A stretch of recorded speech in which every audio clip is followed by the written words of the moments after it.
Hello everyone, I'm very glad that you listened to my story.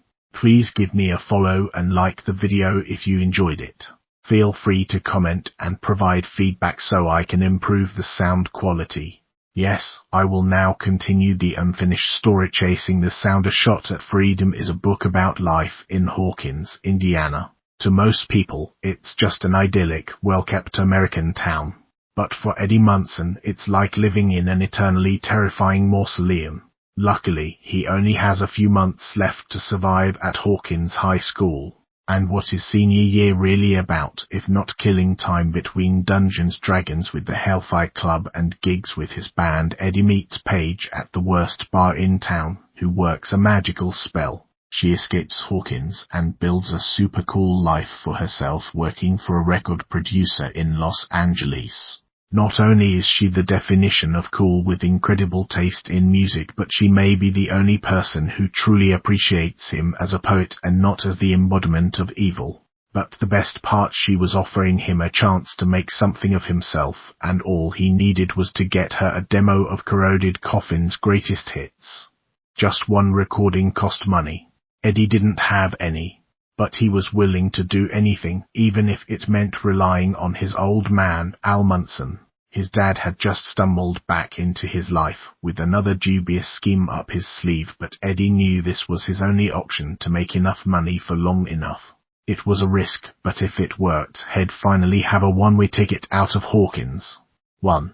Gloria knew something was up as soon as she entered the dining room at home. For one thing, her mom had made her favorite pink Jell-O salad with marshmallows and cranberry bits, a side dish usually reserved for Thanksgiving. Hardly weeknight fare. For another, her dad had put a stack of new comic books beside her plate. He hardly ever brought them home. He liked it when she came by the store and could critique the entire selection to make sure he wasn't getting his ordering wrong. The X-Men had been the lone comic she adored, but that didn't sell. What happened? Is Granny okay? She asked. Granny's fine, her mom said from the foot of the table. Come sit down. We had a call from the school, her father said, and they insisted you stay, even offered scholarship money. The doctor who runs that research experiment is coming by for dinner. He'll be here directly. He seems very impressed with you. Brenna at dinner at her parents' table after had sent Terry to bug them. She'd begun to hope that maybe getting out of the experiment wouldn't be as difficult as she assumed. But whatever response she'd expected, it hadn't been quite this personal. I'll be right back, she said, picking up the comics. I should run these up to my room. Her father winked at her. Don't want the doctor asking you about the funny books, huh? That's right. She waited until she got into the hallway and dragged a breath through her nose. There was a knock at the door. She didn't want to answer it. Honey, can you get that? Her mom said, which wasn't a question. She put her precious comic books under a newspaper, smoothed her skirt, and donned a pleasant expression. Only then did she open the door. She blinked to find Alice on the other side of it. Alice, I'm sorry to come without calling, but I didn't have your number and I called the shop and they said you were home already and... It's fine, Gloria said and pulled Alice inside. Except I just found out, Doctor. Brenna is coming for dinner. Alice looked as shocked as Gloria felt. My little experiment with what he'd do to keep us backfired. You should probably leave before he gets here. Gloria frowned. Why are you here? I need to talk to you about something, Alice said. But you're right, I should go. Too late, Gloria said. A shadow approached the wavy door glass. A knock followed it. He's here. Mom, can you set another place? My friend Alice is joining us, Gloria called. Her mom poked her head out into the hallway, taking in Alice's informal attire. Of course, she said, as if she didn't disapprove of women wearing pants at the table. Gloria adored her parents. She hated the idea of them being nice to Brenna. Another knock. Gloria had no choice but to open the door. Hello, Doctor. Brenna, she said, pasting her smile on as firmly as possible. Welcome to our humble home. You already know Alice, of course. She came by for... Gloria hadn't thought through this sentence. Supper, Alice put in. I hear Mrs. Flour's cooking is legendary. And this home isn't that humble. When Gloria raised her eyebrows, she said, "It's beautiful, is all I mean." In any other circumstance, it would have made Gloria laugh. Doctor. Brenner said, "What a pleasant surprise, not just one promising lab subject but two." "Right this way," Gloria said, and linked her arm through Alice's so she wouldn't be forced to walk alongside Brenner. Her father stood, and the usual male handshake and friendly back-patting greeting occurred. Gloria's mother returned with a place setting for Alice. "We're so happy to have you here, Doctor." Brenner, her mother said. He nodded as if to say of course, and didn't even bother to get her name. Figured. "Now," Gloria's father said as he motioned for everyone to be seated and serve themselves, "tell us how wonderful our Gloria is." "I'm so glad we won't be losing her to California, Doctor," Brenner said, looking only at her father. "I've talked to the fellows there, friends of mine, and told them we must keep her here." Gloria heard Alice make a choking sound. Gloria reached out and scooped a giant lump of pink salad onto her plate. "Have some chicken, too, glorious girl," her mom said. "And you too, Alice." "I'm curious, Gloria, why you considered leaving, Doctor?" Brenner asked, eyes only for her now. "I was just exploring my options." He nodded. "I promise you my work is the best of them." Brenner continued, explaining to her parents how important he was without saying much of anything. "I wanted us all to be able to leave. I figured I'd better discover if it was possible in some easier way first, before Terry broke into his office again looking for evidence. Those plans had seemed to stall out. Terry had been quiet after their field trip to the brickyard, a jaunt that had proved fascinating. Gloria had Alice take her around and explain all the workings of the race cars to her, even though only a few were on hand that day. It had been the fun activity that Alice promised, and that underlined how not fun the lab was. Gloria was now at pro level of managing not to take her acid, or at least not the full dose. She pushed it into her cheek with gum and then spat it into her palm when no one was watching. Her interrogations continued, and she faked being ditzy sometimes to keep it interesting. This was the opposite of science. The things we've done to stop it are more scientific. Alice's handmade electroshock machine. She'd never been more terrified of anything in her life. Before she'd sent the current through Alice, Gloria had imagined every possibility if something went wrong and the shock hurt her. No one would believe she'd volunteered. No one would believe a girl like Alice, not formally schooled, could create such a thing. People would have been all too ready for the scandal of Gloria Flowers embroiled in some oddity in the woods that hurt a young woman, with an unmarried man in tow. Sure, she'd been worried about being caught by the lab guys, but her concerns had been larger, too. Some lives were easier to ruin than others. "Nothing's ever going to be fair, is it?" Gloria interrupted Brenner's oratory about his great work. "No, Doctor," Brenner said. "The world isn't a fair place." Her father's forehead wrinkles deepened, the way they did when he gave something thought. "In this house, everything always will be that can be. But outside, no, I won't lie to you, Doctor. Brenner is correct." "Thanks, Daddy. That Brenner was here at all proved it." Her mom picked up her own fork. "I'm glad to hear that, Doctor. Brenner appreciates you girls, both of you." Gloria took a bite of pink salad. The last thing she wanted to do was upset her parents, who'd done nothing but try to help her. "Doctor." Brenner finally left after pushing his luck for an after-dinner drink with her father. It was like having a poisonous snake in the house. Alice hung around, and Gloria was grateful. She'd have hated to be alone with him here. She also wanted to know what Alice had come to see her about. Gloria said she was going to walk Alice out to her car. A light drizzle of March rain fell, so they stayed on the porch while Gloria looked to make sure no strange vehicles could be seen on the street. "He's gone." "What is it?" Gloria asked. "The reason you came, I'm sorry you had to endure that man somewhere besides the lab." "He really won't let us go, will he?" Alice asked. "Terry would say well make him." "Terry's why I'm here," Alice said. It's about the future. I've seen her in it. It's not good, and I don't know what to do about it. I don't know whether to tell her or not. Gloria didn't want to know any more awful secrets. But sometimes that was what having friends meant. Tell me, she said. 2. Terry checked again in the slender dorm room mirror that she'd put her shirt on right side out. Yesterday it had been lunch before a kind stranger pulled her aside and touched the tag on the back of her peasant blouse's neck. She'd gone into the nearest bathroom and taken it off, cringing at the deodorant stains revealed by the correction until she could dash back to the dorm and change. Yes, today her shirt was on right. A pretty paisley pattern Andrew had once told her made her look like a painting. A skirt that was a little snug. She'd been starving lately, but had barely gained a pound. Her body was changing its weight distribution somehow, though. She assumed this was one of the side effects Brenner had warned her of. She wasn't going to ask him about it. Terry checked her makeup. After that, her hair. She peered out the dorm window again. She had never been nervous about Andrew. Possibly the only boy she'd ever liked, definitely the only one she'd ever loved that she felt instantly comfortable with and about. He was so straightforward. Andrew said what he meant.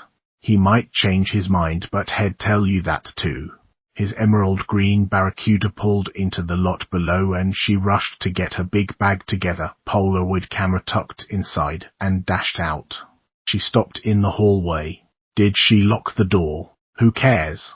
She rushed down the stairs, unwilling to wait for the elevator, and by the time she got to the lobby doors Andrew was approaching them. She bolted forward with a push that swung the doors out and then launched herself at him. Andrew started to laugh and caught her. Babe, he held her and they rocked back and forth. I guess I don't have to worry that you're not happy to see me. Go to Canada. Never leave. Stay here always with me. I don't want it going to your head, so maybe I should play it cool, she said without loosening her hold on him. Never play it cool. I don't think it's even an option. She pushed back so she could look at him. Really look. Now he was the shyly self-conscious, anxious one. He stood under her gaze but so uncomfortably. His hair was clipped short, almost to the scalp. No more parentheses. But he was no less dangerous to her. He owned her heart. I like it. She reached out and ran her fingers across his scalp, the short hair soft against her palm. Ooh, I really like it. This is very soothing and calming. Stop it, I feel like a piece of meat, Andrew said, but he smiled and relaxed. Speaking of, do we have somewhere we can be alone, she asked, raising her eyebrows. Yes, Dave has given us run of the apartment. He's coming back for a beer around 5 o'clock. Terry grabbed his hand and towed him behind her. Let's go then. We don't have time to burn. It feels like a shame to waste your favorite top, he protested. It's your favorite top, Terry said and winked at him. That's why I wore it. Oh, well, in that case. No mention yet of the fact he deployed next week. But there was no need.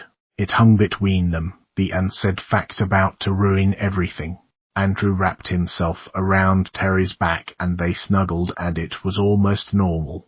But the sheets on the bed weren't Andrew's soft cotton sheets. They were Dave's maroon satin, and even though she could smell that they'd been freshly washed and put on, they were wrong. Andrew's room belonged to Michael now. Michael had been with Dave and Andrew in Halloween masks to protest Nixon's speech. Just like Dave, he would not be in Vietnam next week. Dave and Michael still had student deferments on their side, and even after graduation, their draft numbers had been so late in the drawing that the chances of either of them getting called up were slim. Nothing was fair. The sheets were different. The room was different. Everything was different except the two of them. But even they didn't feel quite the same. Already. Terry, Andrew said, and she tensed. He called her babe almost always. Terry was full when he was talking about her to other people. Andrew. She wasn't going to make it easy. She rolled over to face him. You know I love you. And you know I love you. She memorized the fringe of his eyelashes. The different angles of his face with his short haircut. Not enough time. Not enough time. I want you to be you, without me like a shackle around your foot. Andrew rushed the words out in a way that made her no head rehearse them. Andrew Rich, Terry said, pretending it didn't hurt. She propped herself up on an elbow. Don't you dare tell me what to do. I'm not, Andrew said. But Terry stayed where she was. No way this would be easy for either of them. But I don't know if I can do what I have to, not if I know you're definitely here waiting for me.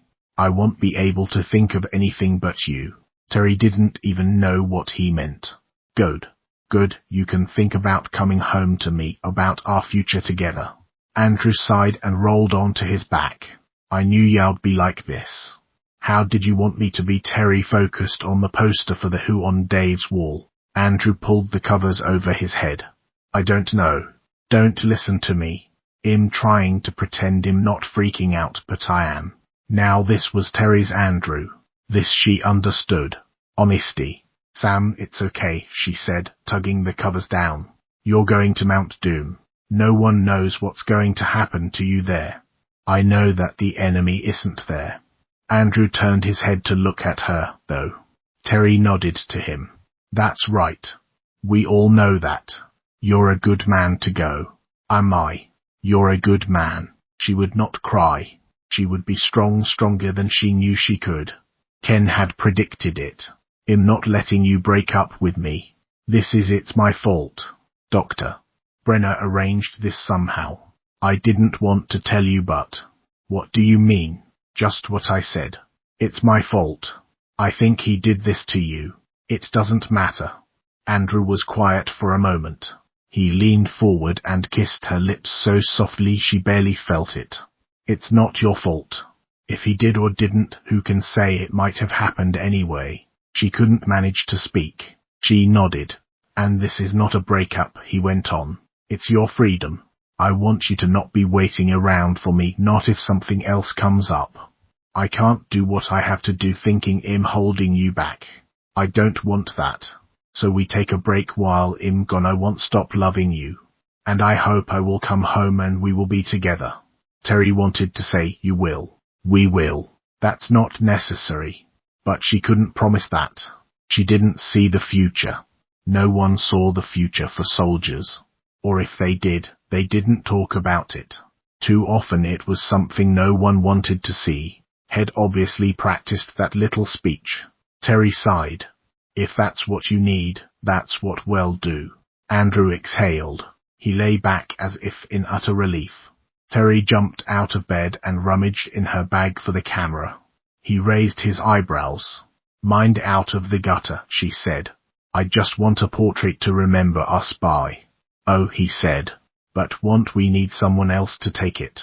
Terry shook her head. No, long arms. You hold one side, I'll hold the other, and then I'll reach up and push the button. I'll put it in position. Alice had been the genius who came up with the idea you could take pictures of yourself with the camera. It would never have occurred to Terry to try. She put her knee on the bed and looked through the viewfinder. The short hair was nice, and when she was happy with the angle, she waved for him to lift his hand. He held it as she dropped next to him, her palm cupping the other side. She snuggled in close so both their heads would be in the shot. Smile, she said, and then reached up to hit the button. Wait, she said when he began to lower the camera. Polaroid film was expensive, but this was important. She leaned up to grab the print as it came out the front. This should be part of basic training, Andrew said, as if holding his arm up was killing him. One more for me, she said, and lay back down. She turned her face to kiss his cheek and felt his grin widen. She reached up and pushed the button. Another whir, another photo dispensed. He dropped the camera to Terry's side, where it lightly bounced on the mattress. They cuddled closer and waved their photos, waiting for them to develop. Terry wished there was a trick that would allow her to take a photo of this moment and stay in it until nothing stood in the way of a million more moments like it. Andrew drove her back to the dorm in his Barracuda, and he didn't even bother turning on the radio. He planned to drop her off and then return for that last beer with Dave. But when he pulled up in front of the building, he lingered. He picked up his Polaroid from the dash and looked at it. Both of them grinned out of it, Terry slightly forward as she leaned up to push the button. "Thank you," Andrew said, "for this."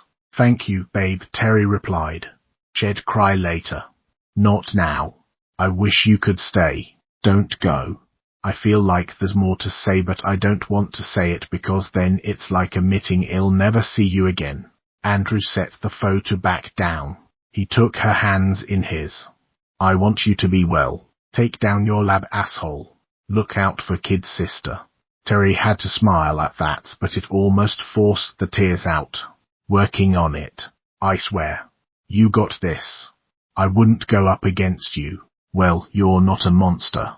Andrew still didn't know the full truth of Alice's monsters and when they were from. Terry wouldn't bring up the future, not now. She'd bring it up when he came back, when they had a future in front of them. "I better get going. You avoid unnecessary monsters," Andrew said, "and write me sometimes." "Back at you." And Terry kissed him, not knowing if it was the last time or not. 3. Hen wasn't foolish enough to arrange a meeting at Terry's diner, where someone might recognize him as her friend and mention it to her. Instead, he met Andrew at a campus Greasy Spoon with the best black coffee the area had to offer. That he added 3 sugar cubes scandalized the waitstaff. But he liked his coffee how he liked his coffee. Andrew dropped into the booth opposite him and dragged a hand over his buzz cut. Hen recognized the gesture from the last time he'd gone from long to short years ago now and kept searching for his missing locks whenever he was stressed out. "Man, you better be right," Andrew said. "That was tough. She's going to have a hard enough time." Ken didn't know the specifics. In fact, he kept feeling lost at sea where Terry was concerned. He got waves of certainty that she was strong and getting stronger, but the picture was incomplete. It frustrated him, and he wasn't sure he'd made the right call contacting Andrew and advising him to break things off while he was gone. "Like I said, she's been struggling, and it could put all of us in more danger. She would hate you going behind her back." "I know," Ken sighed. "I'm not supposed to meddle in big things. I think I told you my mum taught me that when I was a kid." Andrew waved over the waitress. "What do you want?" Honchi asked, chewing gum all the while. Andrew hesitated. "A chocolate milkshake." When she left with a nod, he said, "May as well live it up." He leaned forward, putting his elbows on the table. "As far as meddling goes, these are small things, aren't they? Our lives. That's the whole point. We're all disposable." Ken didn't agree. "And you better not say things like that over there." "Pretty sure I won't be alone." Ken had a moment of weird transference looking at Andrew then. It could just as easily have been himself going overseas, still could, if the war was still going on when he graduated. His draft number was relatively high, so he was safe for now. He wondered what being in the military would be like for him. Not good, he imagined. Or good as long as he kept to himself, kept his secrets. He was used to that, but it didn't mean he liked it. "No one's disposable," Ken said. "People make that mistake all the time." "You sound like you're speaking from experience." Andrew drummed his fingers on the tabletop. "What's your deal anyway? The psychic thing is real." Ken stared out the diner window for a few breaths, waiting for a feeling to come. Should he answer? Should he be honest? "You can trust this man like you trust Terry." "Okay then. My family always believed in this stuff, and it feels real to me. That's what I can tell you. I've lived life negotiating these feelings about what might happen." Ken sipped his coffee and replaced the cup on the table. He rotated it nervously. "And I always thought family protected family, but now I think we choose who we protect." "What changed?" Andrew seemed genuinely interested. "My family treated me as disposable." Ken smoothed his hands on his jeans. He hardly ever talked about this, almost never. His palms were sweating. They were okay with one kind of different, the kind they understand but not another. Andrew shook his head, and Ken could tell he didn't fully get it yet. "I'm so sorry," Andrew offered. "Mine's been there for me, even though they think I was an idiot." "That must hurt." It did. Less now, Ken said. He gave a sad smile. Well, as long as I don't think about it. What happened? Andrew asked. People never understood that being psychic didn't mean you were right all the time. It didn't mean Ken had all the answers. It didn't mean he never messed up. People could disappoint him just like anyone else. But he might as well keep being honest. I told them I was dating a guy. We broke up afterward, but I know I'll fall in love someday. And that will be with a man too. I think I meet the person I fall in love with at Hawkins. I had no idea. I'd never have known. Andrew had a panicked air about him. I suppose I should take that as a compliment. Him being an asshole, Andrew said. What I mean is that's fucked up, to lose family over who you love. Sorry, brother. He smiled. Is that why you're really at Hawkins then, doing all this to meet your guy? Ken smiled back. When trust worked out, there wasn't a better feeling. That and what I told Terry and the others. I do think we're all important to each other. It was something I knew I had to do. A pause. But it doesn't hurt to be looking for Mr. Right. No candidates yet, I take it. Slim pickings. But I'll know, Ken said. At least I hope I will. The waitress returned with Andrew's milkshake, tall and foamy and delicious looking. Thanks, Andrew told her. Hey, have you ever dipped French fries in your chocolate shake? Ken asked him. No, Andrew said. What wizardry is this? You haven't lived, Ken said. He waved the waitress back over and ordered some fries. How'd Terry take it? He asked when Shed bustled away. Andrew gave a half smile. She didn't make it easy. No shocker there. Andrew hesitated. I don't want to know about me, but Terry, will she be okay? I don't know, Ken said. About either of you. That's the reason I called you. I just felt like things might be better for her if you were on a break while you're gone. I can't explain it any more than that. The French fries arrived. Andrew picked up a fry, his wince proving how hot it was. He dipped it in the milkshake and took a bite. That's amazing. Hot and cold, salty and sweet. Ken reached across the table for a fry, too. I promise I'll do whatever I can to make sure she's okay. Good enough. No, Andrew said, pressing the plate to the middle of the table and scooting his milkshake forward. But you can't always get what you want. The wisdom of the Rolling Stones. Ken replied in kind. Sometimes you can't even get what you need. 4. Terry was like a sleepwalker suddenly woken up. The world felt strange, but also not so far away as it had the past few weeks. Even at the Hawkins lab, telling Andrew she felt like his going was her fault had lifted away guilt she hadn't even realized she was carting around with her. Dr. Brenner entered the room and sat a small cup of pills on the table beside her, along with another cup filled with liquid. Vitamins, he said. I can tell you aren't taking the ones I sent home. That's water. She sipped the water with care until she was pretty sure it was only water. Then she threw back the vitamins despite. No, I haven't been taking them, but something you're giving me is messing up my metabolism, my weight, she said. Your boyfriend complaining? He asked. She didn't have a boyfriend anymore, not technically. She'd survived the goodbye. She still said a prayer for Andrew that morning and would again that night. Her worry for him was a constant. She no longer burst into tears at every sappy song on the radio. Was this what carrying on felt like? She didn't like it, but it was better than the misery of waiting for a shoe to drop. Better than having kept a big secret from him. She still chose to ignore Brenner's question. What's causing it? He studied her, moving in with that stethoscope, and somehow she kept from flinching when he pressed it against her chest. The cold metal a sting against her skin through the gown. He shifted it down to listen to her belly. You look alert. More than you have recently. She'd warned the others with a quiet signal on the van to the lab that she intended to try again to talk with Carly. Would the girl finally show up in the void? They were running out of good options. You're feeling better today, Brenner prodded. I feel good today. A grudging admission. That's what we give you working. He said it in a way that made it clear he did not expect her to challenge the statement. Or not. He gave her a long look. Miss Ives, if you can't do what's best for you, then... Oh, she wanted to push back harder.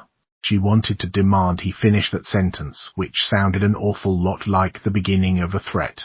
But she remembered how Head shown up at Gloria's, how rattled she'd been when she told Terry about his visit. Head charmed her parents. They had to play this cautiously. I took the vitamins, she said. You just saw me. Good, he said. Now this. A small tab of acid appeared between his fingers and she plucked it away. Terry placed the hit on her tongue and, ignoring Brenner's presence, closed her eyes to wait. She didn't open them even when she heard someone come in. The orderly joining them, no doubt. She recalled that first day here, watching the heart monitor, and conjured that red line spike, then steady in her mind. Before long, or so it seemed, she went deeper. The water rippled around her feet, the void around her. She waited. She felt strong, awake. Carly's arms were crossed in front of her when she strode out of the darkness. Terry almost fell to her knees in relief. I couldn't come, Carly said. I was too sleepy. I'm not sure these are dreams. Were you sick? I felt sick. Papa came to see me every day, Carly said. I hope Alice isn't sad I haven't visited her. I promised Papa I'd be a good girl. Terry's heart spiked. She forced it to calm. He doesn't know you met Alice, though. Carly shook her head no. Do you think you can still manage to distract him? It won't get you in trouble, will it? Carly tilted her head and considered. It needs to make him come see me, you said. Whatever you did the other day worked out great. I just need some time alone. He got mad about that one, but I have another idea, Carly announced. And then she disappeared. Back in the lab, Terry opened her eyes and pretended to stretch and yawn. I may lay down, she said. Not feeling so good after all. Brenner lifted his hand in the general direction of the cot. Was it possible to be sarcastic without saying a word? If so, Head mastered the art. Terry shuffled over, acting as tired as she possibly could. She poured herself onto the thin mattress and rolled onto her side with her arms up to cover her face. The PA speaker mounted high on the wall crackled. We have a code Indigo, said a man's voice. Paging Doctor. Brenner to Wing G for a code Indigo. Doctor. Brenner's face tightened with what looked like rage. His body was drawn like a bow as he started forward. Terry swung her feet around, disconcerted. What's happening? She asked, innocently. She worried about that expression and Carly. None of your concern.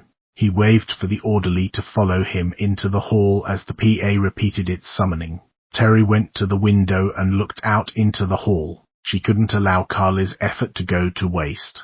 She waited until they were out of sight, then slung her bag over her shoulder and darted into the hallway. This time she didn't make any wrong turns. The new code Alice had memorized worked like a charm, letting her bypass the keypad on her way to Dr. Brenner's office. There was a disturbance up the hall that went to Carly's room, shouting voices and Brenner's commanding tone. Terry looked, expecting to see people, and instead found a wall of flames that looked real but couldn't be. There was no heat. Carly was making an illusion for her distraction. Terry hurried forward. They must have security cameras everywhere. Her only hope was that they didn't review the footage as aggressively as they should. She let herself into Brenner's office and took one moment for a deep victory breath. Not victorious yet. Right, she murmured. She set her bag on a chair, pulled out the tidy black and grey camera, and placed it on Dr. Brenner's desk. Wait a second. The photographs needed context. She circled the desk to take a picture of the nameplate. They are Martin Brenner. Mentally she added evil genius. The camera whirred and spat the photo out the front. In this silent room, the noise echoed, prayed it was only in her head, the acid talking. She placed the picture on the desk, starting a stack. Only 7 left until she ran out of film. She placed the camera on Brenner's desk and went to the file cabinet. I should've looked at a clock so I'd know how long I've been gone. Followed by too late now. Yanking open a drawer, she paged through in search of the children's folders. The ones with Project Indigo typed at the top. Bingo. She shuffled through until she found what must be Carly's. 008. 5 years old. She skimmed the contents, a narrative of experiments and findings. Child shows gifts that require isolation from those who might weaken her. Constantly asks for family and to be called by given name. Has stopped asking for her mother. Sustained a believable illusion of an ocean for 5 minutes but without exercising control. Potential growing by the day. Terry selected 2 pages and photographed them, one after the other, with more echoing words. She confirmed the files ended with 010, not 011. Then she took another photograph of the row of documents, in case she could convince a reporter to look into this. But what about their experiment? She tried another drawer and saw Project M Cultura along the tops of these folders. Was this it? Flipping a file open, she realized it was hers. You need Alice's. She dropped hers back in and flicked through the rest. Alice Johnson. There was one sheet that just recorded acid and electroshock dosages and dates. A narrative from Dr. Parks that started with "It's impossible to say if the electroshock yields results or traumatizes the patient." Brenner had initialed a handwritten note that said increasing the wattage should clarify. Terry photographed that page. She checked the next one and it was a memorandum setting out a proposal for the M Cultura experiment subjects to reside at the lab. A stamp on it said pending. Needs further study. That can't happen. Too much time had passed. She had to go. She tucked the Polaroids into her purse, and the camera too. She hung the strap over her shoulder and practiced the stoned lie she would tell about following Dr. Brenner into the hallway and then wondering if he might be in his office. The disruption in the hallway was gone, all quiet there. She made it all the way back to her room unnoticed. Or uninterrupted, at least. She didn't feel as strong anymore, but still better than she had been. Should she go to Carly's room? She should. The girl might be in trouble. That Brenner hadn't come back couldn't mean anything good. Terry couldn't allow anything to happen to her because of this. So she stepped back out into the hallway, shadows at the edge of her vision as she got more paranoid. But again, no one stopped her. She saw not a soul on the way. When she reached Carly's room, Dr. Brenner stood outside it, waiting. "I've seen you now," he said. "There's no point in turning around, Miss Ives. You want to check on her. I'm sure she'd love to see you." Terry didn't understand what was happening, but she opened the door to Carly's room anyway, needing to see her. Carly reclined on the top bunk, crying as she fisted her hands in the sheets. She was bathed in sweat. Even from here, Terry could see it had soaked through her gown. "Carly, are you okay?" Terry asked. "Will you get in the bottom bunk?" the girl asked, coughing a sob. Terry nervously looked to Dr. Brenner, who'd followed her inside. He raised his eyebrows. "It's fine with me." This was the opposite of anything she should do. She should run. She'd gotten evidence. But abandoning Carly before ensuring she'd be all right wasn't an option. She climbed onto the bunk and stared up at the bottom of the mattress above her, the wood beams holding it in place. Desperately she wished for the void, to be able to have a hidden conversation with the little girl. "I told him," Carly said, "that we talked." Too late for privacy then. Terry wanted to look at Brenner, gauge his reaction. She wouldn't give him the satisfaction. But when he moved off to the side, she turned her head and got out of the bunk. Afraid of what she didn't know. Head only leaned back against the wall. His smirk told her he knew he'd won that point. Terry looked over at Carly. What did you tell him? Alice's face hovered in Terry's mind. If he knew about her visions of the future, there'd be no stopping him. "She told me the truth, Doctor," Brenner said. "That you asked her to distract me." Terry's pulse pounded like a drumbeat. "She told you that Roman too," Terry stammered. Fear kept her rooted in place. She hated being afraid of this man. He didn't deserve it. But how could she not be? Did he know about the void? I don't. We don't lie to Papa, Carly said softly. Carly turned her head to Terry and, as Brenna watched Terry, lifted her finger to her trembling lips in the symbol for keeping a secret. He didn't know then. He always finds out. Doctor. Brenna took a step closer to the bunks, turning his attention back to Carly. That's right. He clapped his hands together. He was smiling. I can't wait to see how you perform next month. I suspected as much, but today's conflagration confirms it. You are getting stronger. Very promising. Funny. That wasn't how Terry would describe this feeling. What's next month? She asked, proud of how steady her voice stayed. A surprise for Carly, Doctor. Brenna said. And for you. Terry closed her eyes. You bastard. 5. Doctor. Brenna escorted her back to her room. The orderly had deposited the contents of her bag on a table, including the camera and the Polaroids from his office. Oh, and the giant sanitary pad and belt she always kept on hand these days. Have you been menstruating regularly? Brenna asked. God, buy a girl dinner first, Terry spit out. Her cheeks flamed. This was not exactly a usual topic of conversation. Have you? Yes, not that it's your business. I'm just checking for side effects from your medication. Is it once monthly? He waited, eyes lasering into her. No, actually. On and off, Terry said, cheek still burning. Constantly. That's why I have that in my purse.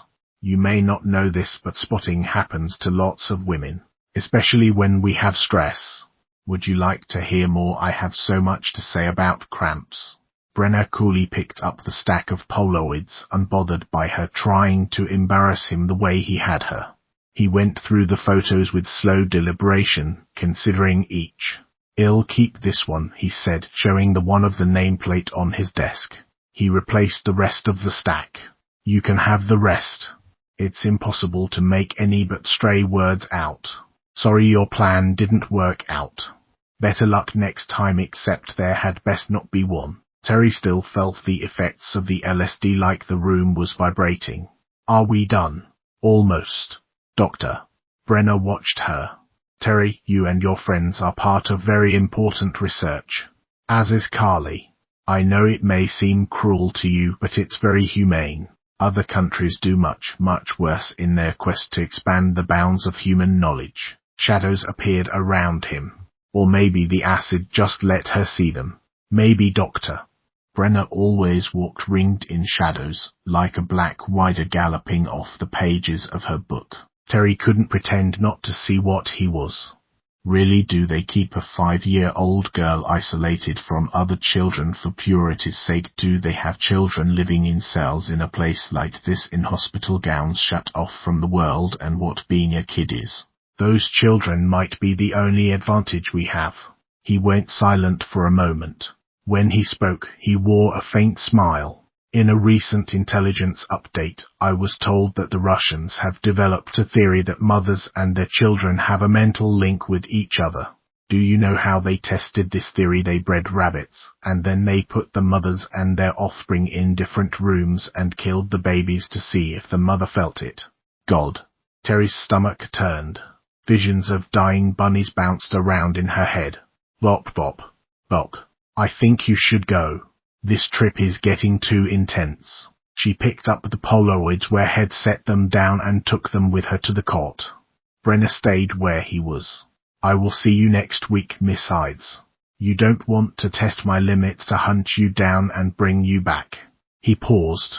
But oh, maybe you're like the mother rabbit in this scenario. I know you'll be back because you won't risk me punishing a child in your place. Terry refused to tell him he was right. He obviously knew it. I said you can go, she said. Once he did, she flipped through each shot she'd taken on her precious Polaroid film. Blurry names and text that would be meaningless to anyone who hadn't seen the full document. She'd ended up with nothing. Except getting caught. 6. There were men who considered themselves above Doctor Brenner, but who he privately thought of as his backers, his financiers, those he gave reports to rather than reported to. A crucial distinction. The way to do great work was to do your own work. Once you started following someone else's whims and compass, rot set in. Luckily for him, most of the crucial power brokers whose support he needed had rotted from the inside out long ago. Manipulating them was simple enough. People could lose the courage of their convictions so easily. However, the grousing security officer had raised some eyebrows after his reassignment despite his admission he couldn't bug a private garage. Several of the men wanted an update on the progress being made now that Brenner had been on the ground here for months, and so he would extend an invitation for a demonstration to the director's office. Carly would put on quite the show. She'd do anything to make him happy now, having been caught colluding with Terry Ives. He kept waiting for the woman to realize the truth about her condition. If Terry had designs that she might slip from under his thumb, well, surely she'd realize that wasn't going to happen. Not with such valuable cargo. 7. Terry wasn't willing to give up. Brenner finding out she was searching for documents was bad. But on the van ride home, she had an idea. So what if she didn't have documentation yet? If her Polaroids were bust, she could still invite someone to come investigate. They had to expose him to get Carly out. Brenner wasn't the only one who could plan surprises. When she got to the dorm, she asked for the phone book from the front desk and flipped to the section for the town closest to Hawkins. There, she found the name of a decent-sized newspaper and its phone number. Then she waited in line behind the usual girls making their nightly calls to their boyfriends back home. Her fingers ached with anticipation as she guided the spiral dial around to each number, and then finally it began to ring. Newsroom, a man answered mid-yawn, 3 rings in. We wanted to give you a story idea, Terry said. I think it'd make a great piece. We have a brand new director here at the Hawkins National Laboratory with a history full of accolades. He's working on some exciting classified things. Hawkins has a lab now, the man asked. You won't believe it. Terry wound the cord around her hand and tried to keep from overselling what a great story this would be. The reporter was busy for the next 2 Thursdays, but the 3rd Thursday sure he'd be happy to come and meet this doctor. Martin Brenner, see what was going on next door. Terry hung up with a grim smile on her lips. 1. Bright morning light blasted in through the window of the dorm room. I don't want to go, but I have to go. Terry had her arm over her eyes, whining to Stacy. She'd been up for an hour, but getting in that van and trekking to the lab and into Brenner's clutches again seemed impossible to face. But she had to. She'd called the reporter back the day before, pretending to be from the lab, and confirmed he still intended to come. She told him to arrive at 10:30 a.m. on the dot and give Dr. Martin Brenner's name to security. Now Terry felt nervous. Had she done something wise or something stupid? She couldn't say. Just blow it off like I did. Stacy was busy doing 3 days' worth of homework at a gulp, her usual method. How she'd fooled anyone into thinking she had average intelligence was beyond Terry. Stacy was obviously the smartest of all. She did what she wanted and got away with it. Terry removed her arm from her eyes. Stacy's side of the room was a riot of band posters and pages torn from magazines outlining makeup techniques. Terry was tidier, with a few family pictures in frames and a movie poster of Audrey Hepburn's Sabrina her aunt had given her for a birthday when she was a teenager. I have a feeling the van would show up at the dorm and someone would force me into it, Terry said. Are you becoming more paranoid or is it just me? Stacy tossed the question over her shoulder and continued scratching away at her homework. I have reason. Not that Stacy knew the half of it. Brenner had refused to elaborate on his pronouncement about a surprise this month. So far, there'd been nothing that counted as one, and she hadn't seen Carly again. The last 2 sessions had involved him grilling her about her past, so there was no way to go to the void. Dread was her constant companion. Yeah, all that LSD. I'm surprised you're not permanently tripping. Maybe you are. Maybe that's why you're so paranoid. That's not what I mean. Her paranoia had a name, Dr.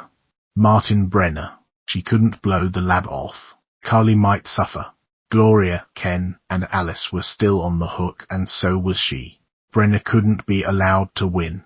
We're not allowing it. I'm not giving up, Terry said without moving. Good to know, Stacy said, used to such proclamations. If only you could pep talk Paul into staying with the band. It doesn't seem fair to blame Yoko, but who else are people going to blame? The Beatles had decided to break up and kept it a secret until this week, when Paul made a big announcement about going solo. John supposedly was leaving first, Terry pointed out. They could blame him. Yeah, right, Stacy snorted. Then, oh, I forgot. You got a postcard from Andrew. Terry was off the bed like a shot. You didn't mention this yesterday. The mail came in the late afternoon, which meant the postcard had been here since the day before. It had a photo of the St. Louis Arch on it. Terry lightly whacked Stacy on the back of the head with it for good measure as she sat on the edge of the bed to read it. Babe. Promising beginning, she thought. Maybe he was already over this let's stay apart while I'm away business. Just wanted to drop a line from weekend furlough. And let you know that I leave tomorrow. I'll make sure to get you an address to write to. I'll call home when I can, and Mum made me promise to write every week, so you can get updates from her. I miss you, but I know we made the right decision. I want you to live your life while I'm gone. Think of me sometimes. I'll be dreaming of you and settling down in the Shire. No grey havens for us. All my love, Andrew. Longing hit her so strong it made her weak. But then it helped her rally.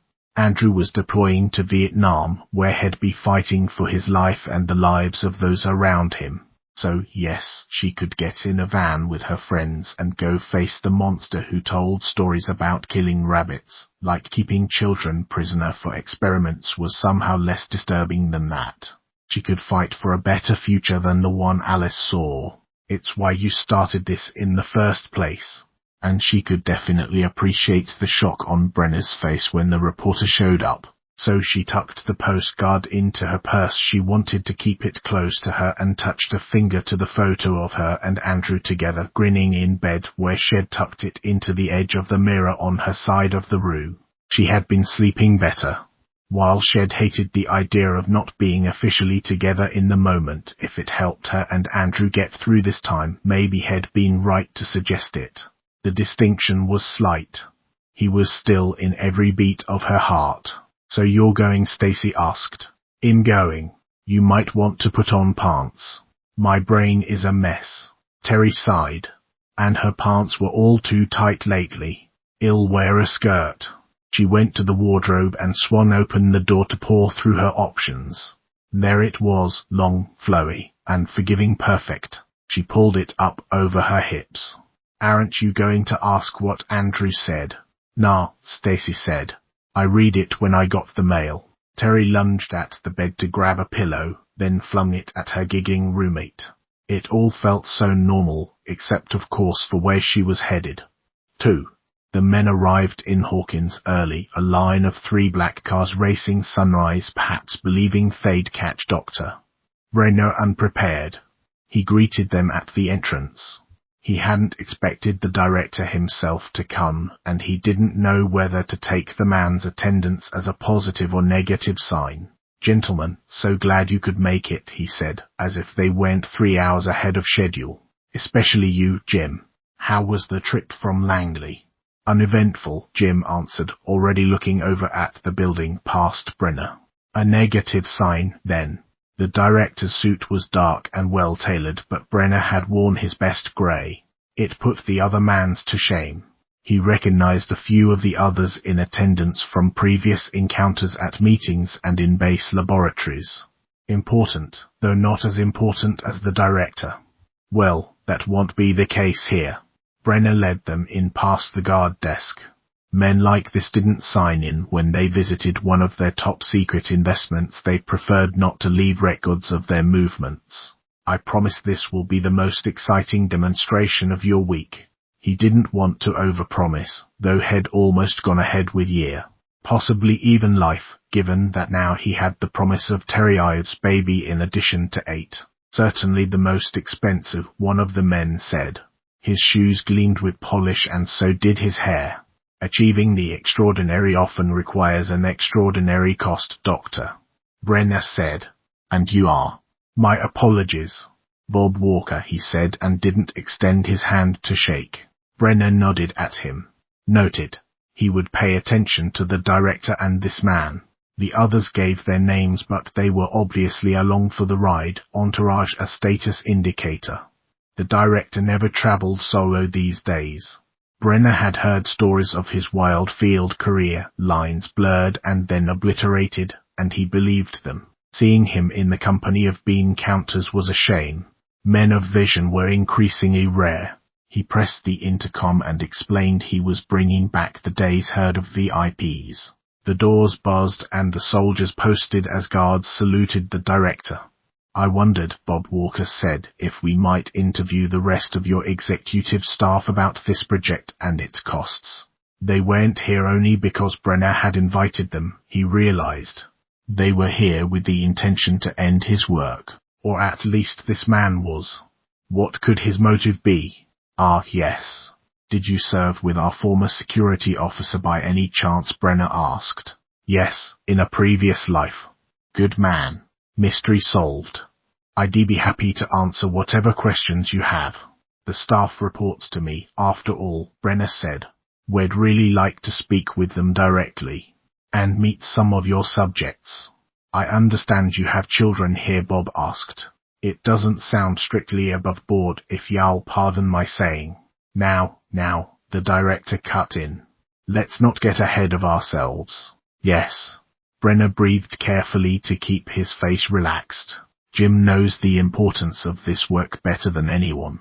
He recruited me to oversee this installation personally. The director frowned, not liking to be reminded of that.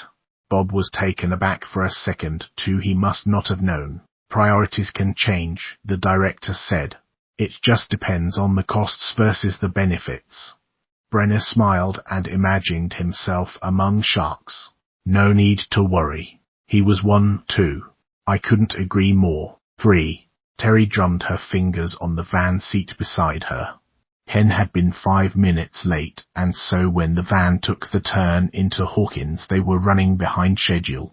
But then she spotted the scene up ahead at the guard booth, and it took everything she had to keep a grin off her face. They pulled up short behind it. The rest of them exchanged glances. Shed filled everyone in on her phone call. Doctor. Brenner marched across the parking lot to join the guard on duty, who was speaking to a man and a woman in a clunky old car of mysterious make just in front of the van. Terry didn't know how much reporters made, but she'd willingly place a bet this was her guy. The doctor placed his hands on his hips when he got to the guard, who said something to him. He hesitated, caught in a moment of indecision. Terry had never seen Doctor Brenner show a hint of uncertainty. Her bet was that he wouldn't risk embarrassment or raising more questions by turning them away. But she needed to do everything she could to ensure that. Before anyone could stop her, she hooked her fingers in the van's door handle and opened it. What are you? Came the driver's words behind her, but it was too late. She leaned up and out, standing on the running board. What's up? She called. Is there a problem? The man in the car leaned his head out to look at her. She took that as a cue to leave the van. The driver of the van started to follow, but Brenner raised a hand and he stayed put. When she reached the other car, the woman on the passenger side lifted a camera and clicked the shutter. Brenner's hand was still up. Wait, he said. We haven't granted permission for photographs. It's fine with me. Terry was pushing it, but she couldn't help herself. Oh, except I guess who are you? What are the photographs for? She put a hand up to the neck of her flowy blouse to feign shyness. The man had a scruffy beard and sport jacket, the kind of rumpled look that fit her idea of a reporter. The photographer was younger, maybe Terry's age or a couple of years older, in a t-shirt and cords. We're from the Gazette, the man said. Here to do a story on the lab. Are they doing a story on our experiment? Terry asked in a surprised tone. The reporter squinted. Brenner's lips pursed, then he relaxed. Not as such, they say. They're here to do a profile on me. I must have gotten the wires crossed on my schedule. I'm afraid today's not good. Well, it's fine with me, Terry said with generosity. I'm sure the others won't mind. I didn't ask, Doctor, Brenner said. But he noticed the reporter's speculative squint and relented. Give them a parking permit, he ordered the security guard. I'll meet you all in the lobby. And he hurried back inside. Terry gave the journalists her best smile. I can't wait to see what you think of everything. I've been dying to know more about Dr. Brenner's background. He's fascinating. Fascinating, the reporter said, the way someone might say jerk. He reached past her to accept the parking pass from the guard. She got back in the van, even though it was only to park. They moved down the interior hallway in a clump, Dr. Brenner explaining that because of his busy schedule he'd be handing them off to a colleague named Dr. Parks, and that because of the sensitive nature of the facility and the research they'd have to get permission for any photos up front. Okay, the photographer said, her hands still on the camera dangling from the strap around her neck. How about one of you with these subjects? I don't have much time to give you. We should change into our usual gowns, Terry said, so it looks accurate. We can do it right away. She wanted visual evidence of all of them here, evidence of Brenner, too. We can make it fast to accommodate your schedule, the photographer said. A slight frown from Brenner and then, yes, of course. Terry enjoyed plunging Dr. Brenner into chaos. Now you know how it feels. They were led to their usual rooms, where other staff waited. You're not to divulge any details of what we do here, Doctor, Parks told Terry, clearly on orders from Dr. Brenner. She left presumably to deliver the same message to everyone else. They all emerged in their gowns. Brenner waited at the end of the hall with another woman in a gown Terry had never seen before. The reporter scribbled on his notepad while the photographer waved them into formation against the concrete walls. Smile, she said. Terry didn't. She suspected no one else did either. The shutter clicked more times than seemed strictly necessary. So, what can you tell us about your work here? The reporter asked. Not much, as I've said, Doctor. Brenner said. We wouldn't want to compromise our findings at this stage, but it is vital security work. I'm afraid I'm needed for important meetings for the rest of the day. Oh really? How did you get interested in this field? Brenner shrugged. Okay, the reporter said. Tell me about your childhood, Doctor. Brenner volleyed it back with false good humor. I'm afraid my childhood was dull by any news standards. Some of the edge came off Terry's satisfaction at how quickly Brenner had adjusted to the situation. Inside he must be scrambling. Right, he probably suspected someone on his staff had set this up. Maybe had even experienced some paranoia. All deserved. But the whole point had been for someone to ask questions he'd have to answer. He wasn't. Terry, please come with me. I'm leaving you in Dr. Parks' capable hands, he said smoothly to the reporters. You can always come back again with more notice. You had 3 weeks, the reporter said. Doctor.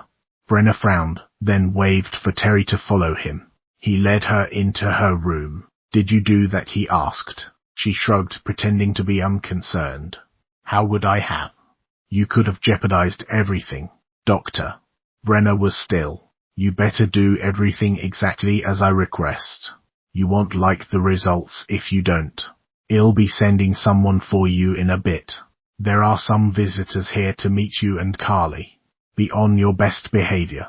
Before she could question it, he left the room. She tried the door and found it locked.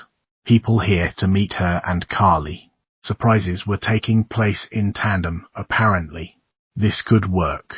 If she could take Carly to the reporter, the right questions would be asked. She rummaged in her bag for the paperback of The Return of the King, with its generously creased spine. Andrew's copy. He liked to fold his books open. She was getting closer to the end. Maybe she'd find out what exactly had meant in his note. She took out the postcard to use as a bookmark, rereading his message before she opened the book. Please let him travel safely and be okay. Let him be surrounded by good people who watch out for each other. Let him come back to me. She was deep into a chapter where Sam and Frodo had been captured by orcs after arriving in Mordor when the door swung open. The usual orderly entered. Head nicked a spot above his beard with his razor that morning, the line an angry red that reminded her he was human. Come with me. A please would be nice. No time for that. Doctor. Brenner said to warn you again to be on your best behavior with the visitors, he said, too smug about it. Visitors. What visitors could be here in this place? She knew he didn't mean the reporters. Brenner's words last month about Carly performing came back. Was there any remote possibility these visitors wouldn't approve of what Brenner was doing here? He wouldn't introduce you if there was. But who knew? She sat and tried to hold on to the calm center inside herself. The orderly returned alone. Come with me, he said. Spots swam across her vision when she stood. You should be careful about getting up so fast. He took her arm. Since had never shown concern for her before, she chalked it up to the mysterious visitors. The orderly guided her through the halls, past rooms where she glimpsed her friends inside. Apparently they went to perform like she was a maybe they already had. Doctor. Brenner stood at the end of the hallway, next to a room she recognized as holding the sensory deprivation tank. He met them impatiently. Miss Ives, he said, you do remember that your cooperation is essential to keeping Subject 8 safe, correct? Subject 8. She recalled the numbers on the folders. He couldn't mean you call her that, not her name. Never mind that. Do you understand? Terry crossed her arms. Why not just call us all by numbers then? Adults are more difficult than children. Now do you understand? Oh, I do. That you're the most monstrous man in creation. Who are these visitors? Important people. Don't cause any disruptions or there will be plenty for both of us to regret. Sorry, Doc, regrets are for people with souls. You don't get any. I would never put Carly or any child in harm's way. He sniffed and amusement crossed his face. Of course. Shall we? Terry would wait for the right moment to grab the girl and make a run for it. The reporters must still be here. Brenner opened the door and let her and the orderly precede him.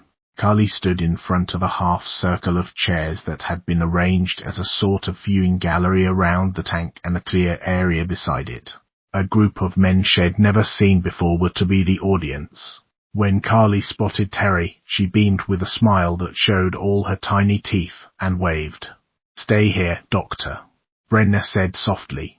Then to the assembled crowd of pale men in dark suits, he said, and here is another promising subject to observe Test Subject 8 with you. Carly smiled with clear delight at the attention.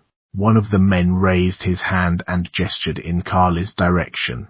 Is this just going to be some kind of parlor trick? What's a parlor trick? Carly interrupted.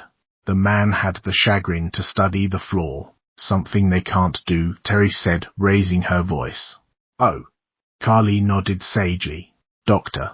Brenner gave Terry a look that was all about being seen and not heard, as if she were a child herself. How's this demonstration to proceed then? The man asked. He had too much wax in his hair.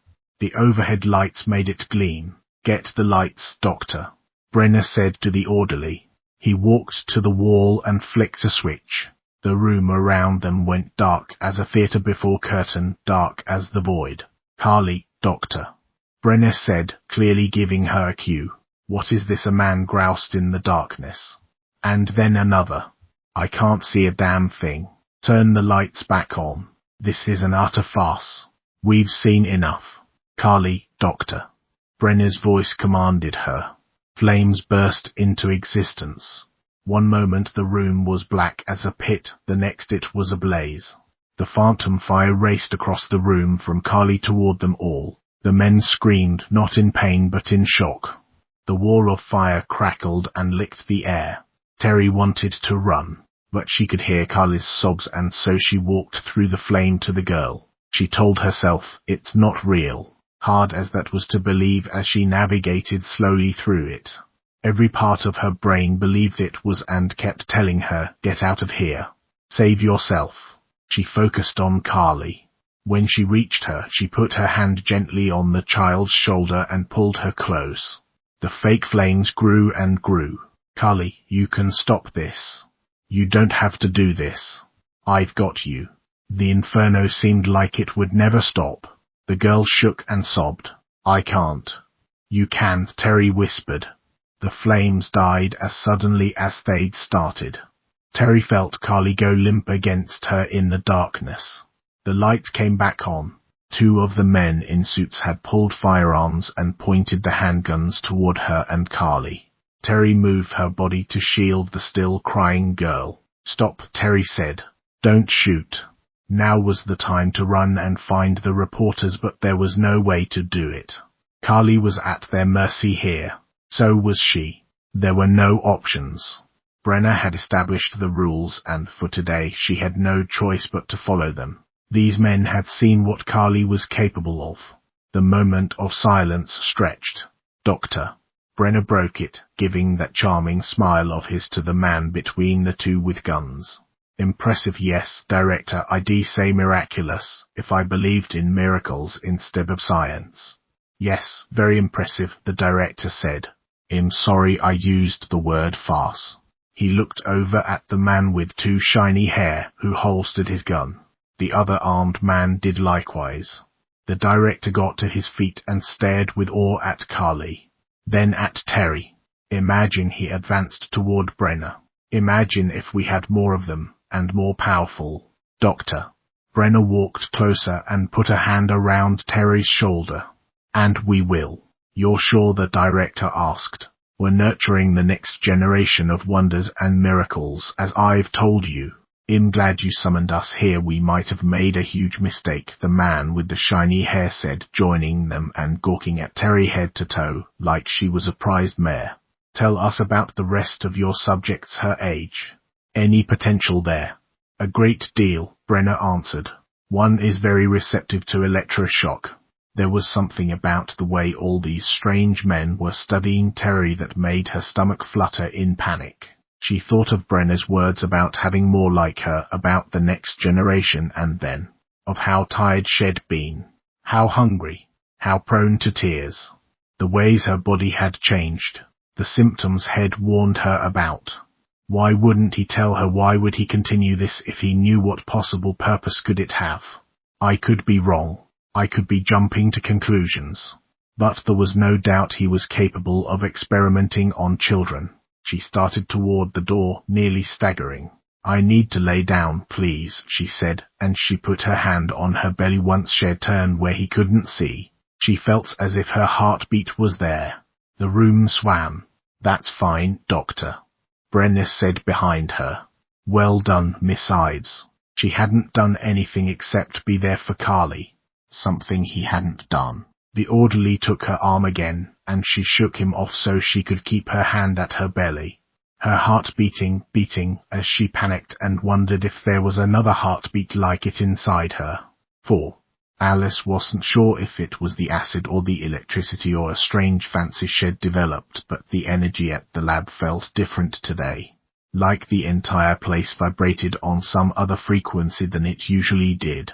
Doctor. Parks hadn't come in until late, busy dealing with the reporters. That hadn't exactly worked out as Terry had hoped, but maybe it would make Brenner worry. Maybe. Anyway, Doctor. Parks had administered only one strong electroshock pulse and then said for Alice to take it easy this week. People had been bustling around the hallways and she'd seen Terry being escorted past. She'd also caught a glimpse of a nightmare on a different scale. A monstrous vortex of fire and energy and darkness, tentacles reaching and growing so big they could eat the sky. Its mouth had a glowing fire of destruction inside it. How could anyone fight such a thing? The door opened and Alice was only a little surprised to see Carly skip through it. Alice, she ran over and threw her arms around her. Today has been so much fun.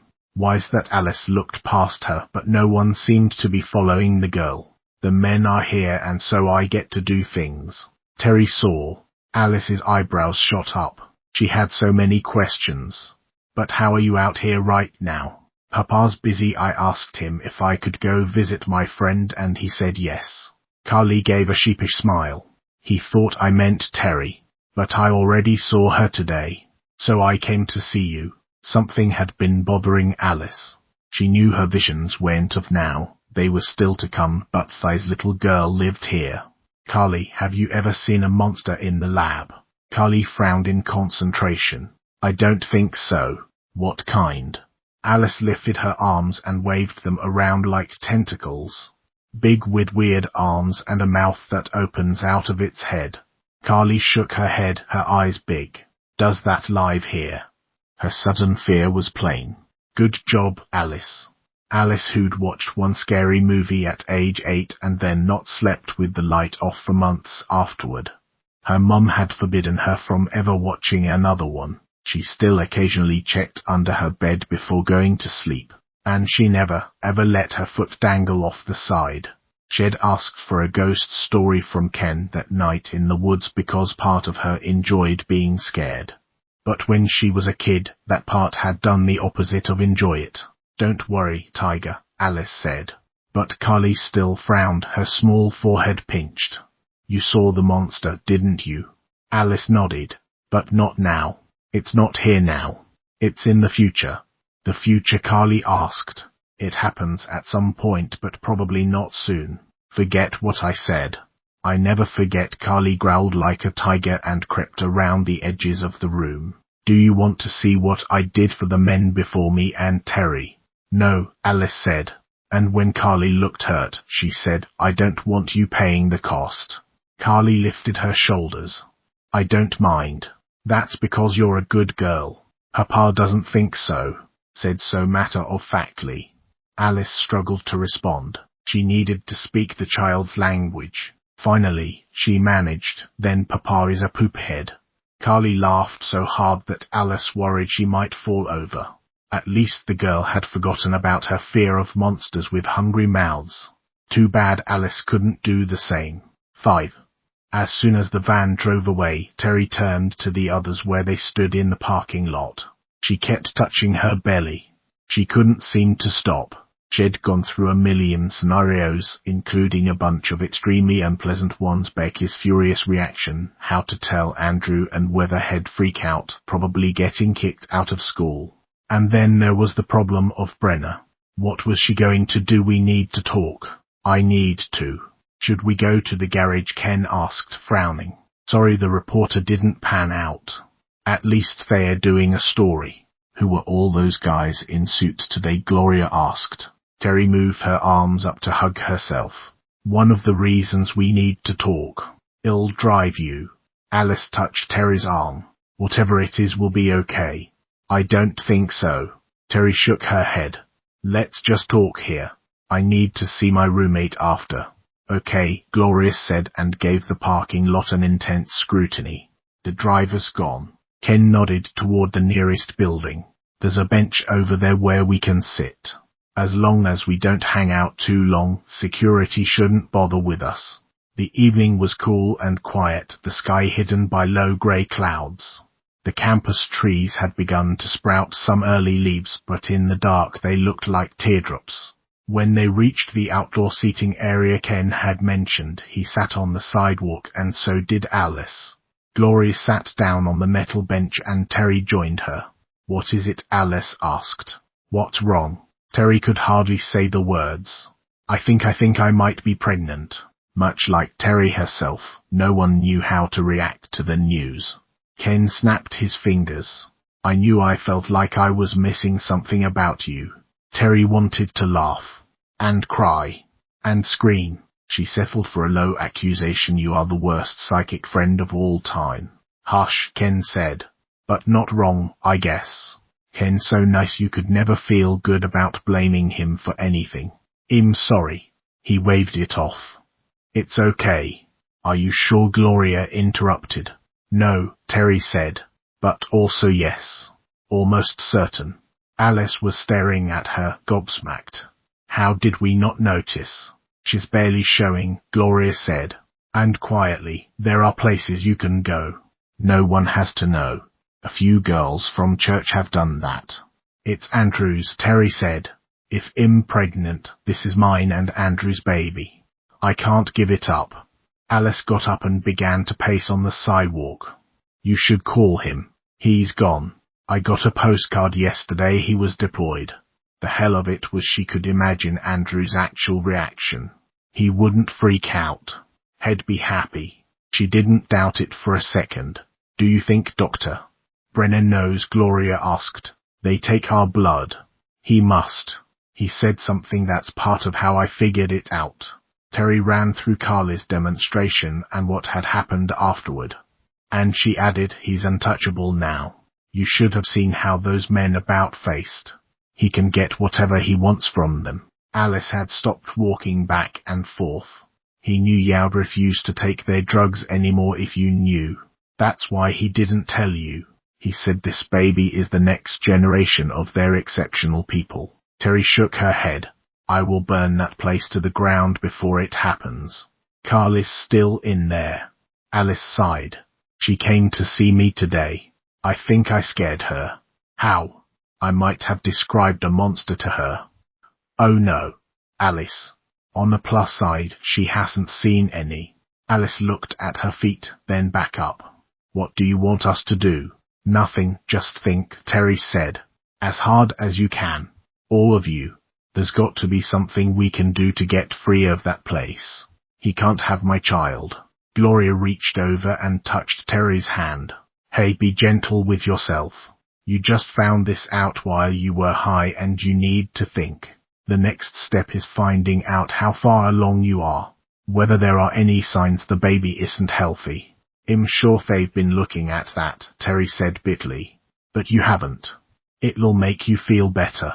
Gloria reached up and smoothed Terry's hair from her cheek, and Terry thought of her own mother and how she used to do that. You're going to get through this. Terry reached up and put her hand on Gloria's and gave it a light squeeze. Thank you. Thank all of you. She should go see Stacy. The next step to the next step.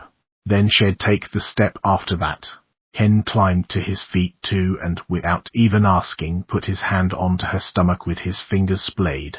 Terry protested. What are you? It's a girl, he said. I can't see you or her together clearly, but it's a girl. A girl. A girl. She was having a girl. At least this time Ken had a 50-50 shot of being right. Assuming she was pregnant and not having a paranoid fit. 6. When Terry let herself in the room, Stacy sat in the center of her unmade bed painting her toenails a rosy hue. Thank God you're here, Terry said. The fellowship, her new friends, could understand what she was going through in one way no one else could. But Stacy was Terry's oldest friend here. She would understand it in another way, and that was what Terry needed right now. What's up, babe? Stacy asked, unconcerned by Terry's obvious